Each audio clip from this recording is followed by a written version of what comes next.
अस्सलामुअलैकुम व्यूअर्स, हम स्टडी कर रहे हैं करेक्ट यूज़ ऑफ एडजेक्टिव के टॉपिक को और इस टॉपिक से रिलेटेड एक करेक्शन ऑफ एरर वाली एक्सरसाइज जो है उसको हम सॉल्व कर रहे हैं और इस सिलसिले में ये हमारी 17th वीडियो है। तो चलें स्टार्ट करते हैं। She is the eldest resident of this town. ये सेंटेंस इनकरेक्ट है क्योंकि हमारे पास एक रूल है जिसके मुताबिक ये इनकरेक्ट है। रूल क्या है जी?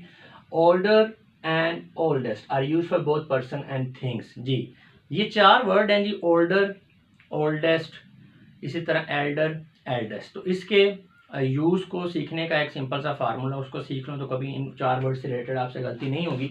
तो ओल्डर और ओल्डेस्ट ये दोनों वर्ड आप पर्सनस और जो आपकी थिंग्स हैं उन दोनों के लिए यूज़ कर सकते हैं, लेकिन जो एल्डर और एल्डेस्ट है ये हमेशा आपने पर्सनस के लिए यूज़ करना है। कभी भी एल्डर और एल्डेस्ट जो है ये आपने किसी चीज़ के लिए यूज़ नहीं करना, ये आप सिर्फ पर्सनस के लिए यूज़ करेंगे। ये सादा सा फार्मूला है। ओल्डर एंड ओल्डेस्ट आप दोनों के लिए यूज़ कर सकते हैं, पर्सनस के लिए भी, थिंग्स के लिए भी, लेकिन एल्डर और एल्डेस्ट जो है ये सिर्फ और सिर्फ आपने पर्सनस के लिए यूज़ करना है। अच्छा, इसमें एक और इजाफी चीज़ ये है कि elder and eldest are particularly use for family relations और when the relationship is clear. जी, एल्डर और एल्डेस्ट जो है ये यूज़ तो आपने पर्सनस के लिए करना है, लेकिन कौन से पर्सनस? एक ही फैमिली के पर्सनस के लिए। ठीक है, फैमिली से बाहर जब बात हो रही है, ये जब रिलेशनशिप क्लियर नहीं है, फिर भी आप एल्डर और एल्डेस्ट नहीं यूज़ करेंगे, फिर भी आप ओल्डर और ओल्डेस्ट यूज़ करेंगे। ठीक है, एल्डर और एल्डेस्ट आपने तब यूज़ करना जब रिलेशनशिप क्लियर है या एक ही फैमिली के बंदों की बात हो गई है।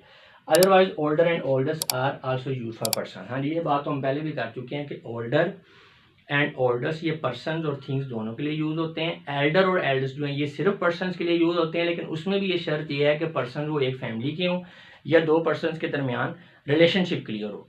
अगर ऐसा नहीं है तो फिर older and oldest he use होगा। तो इस रूल की रोशनी में हमने इन सेंटेंसेस की करेक्शन करनी है जी। She is the eldest resident of this town. अब एल्डेस्ट तो फैमिली के लिए यूज़ होता है, पर्सन के लिए तो ये गलत है। She is the oldest resident of this town, ये ठीक होगा। I gave it to my older brother. अब भाई है, फैमिली है और बड़ा है, तो आप यहाँ पे एल्डर ब्रदर लगाएंगे। I gave it to my elder brother. Next है my sister is not elder than me. हाँ जी, my sister is not older than me. अब देखें ज़रा, ये इन्वर्स हो गया, जो रूल है ये उसके उल्ट हो गया। अब एक बंदा जिसको समझ नहीं है ग्रामर की, वो तो इस सेंटेंस को 100% जो है करेक्ट कहेगा, लेकिन आपने ज़रा इसकी सेंस में जाना है। बेसिकली यहाँ पे बड़ा भाई या छोटा भाई होने की बात नहीं की जा रही, यहाँ पे स्पेसिफिकली इस चीज़ का जिक्र है कि वो उम्र में बड़ा है। जब उम्र में बड़ा है यानी ज़्यादा, उसकी उम्र ज़्यादा है, तो फिर आप ओल्डर लगाएंगे। यहाँ पे उम्र को कंपेयर किया जा रहा है। एल्डर बेसिकली, एल्डर का मतलब होता है कि फैमिली में बड़ा, ठीक है, और एल्डेस्ट का मतलब है फैमिली में सबसे बड़ा। लेकिन जब आप सिर्फ उम्र का तस्करा कर रहे हैं कि एक बंदे की उम्र दूसरे से ज़्यादा है, तो फिर आप एल्डर वाला चक्कर नहीं, फिर एल्डर गलत होगा, फिर ओल्डर ठीक होगा। तो इस चीज़ को भी आपने ध्यान में रखना है। नेक्स्ट करिए, your car is elder than mine. जी, अब तो आपको पता चल ही गया होगा, your car is older than mine correct sentence होगा। He is my older brother, no he is my elder brother. Faizan is the oldest in our family, Faizan is the eldest in our family, यानी family में सबसे बड़ा है। तो viewers, in short, older and oldest person और things दोनों के लिए। एल्डर और एल्डेस्ट जो हैं ये फैमिली के अंदर या जब रिलेशनशिप क्लियर है। एल्डर का मतलब है बड़ा और एल्डेस्ट का मतलब क्या है? सबसे बड़ा फैमिली में।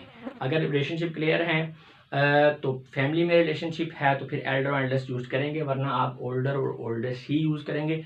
फैमिली के अंदर भी अगर बात उम्र की हो रही है स्पेसिफिकली, तो फिर भी आप ओल्डर और ओल्डेस्ट ही यूज़ करेंगे, एल्डर एंड एल्डेस्ट नहीं यूज़ करेंगे।